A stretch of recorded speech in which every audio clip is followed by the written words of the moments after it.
इस video को लाइक करें, हमारे चैनल को सब्सक्राइब कर बेल आइकन जरूर प्रेस करें हमारी न्यू वीडियो सबसे पहले देखने के लिए।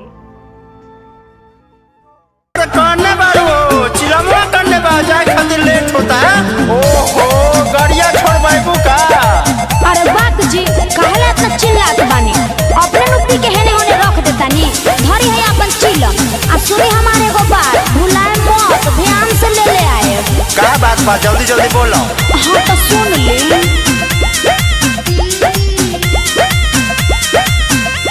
हे सोइया संखा पोला चोड़िया देवा घर से लइहा हो।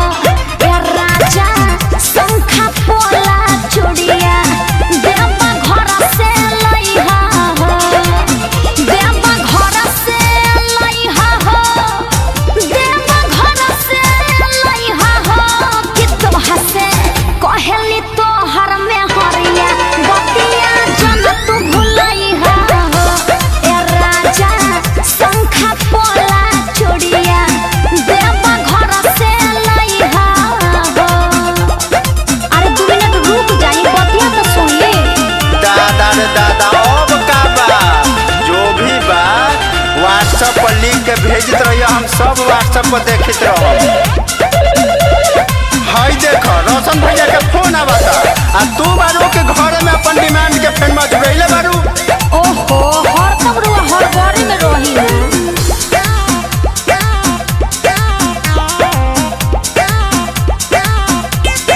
ए जी पियर रंग से नोरा खरीदी हा, टिकुली खरीदी हा पियर हो। राजा टिकुली खरीदी हा पियर हो। अरे सब बात समझता ही नो। एकदम लेली हा पेड़ा लची दाना चूरा माई हसा बेंद डियार हो। सोना माई हसा बेंद डियार हो। ओके सोना। देवा घर से लइहा हो।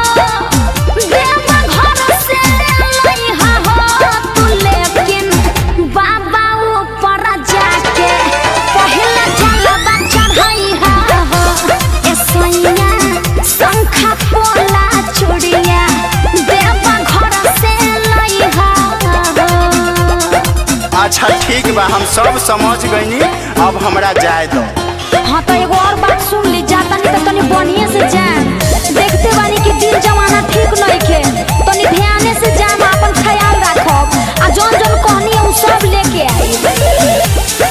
दादा रे दादा, परमेश्वर भैया के फोन आता। हेलो हाँ भैया आ गए, परमेश्वर भैया आ गए, बस 5 मिनट रुकी, आ गई।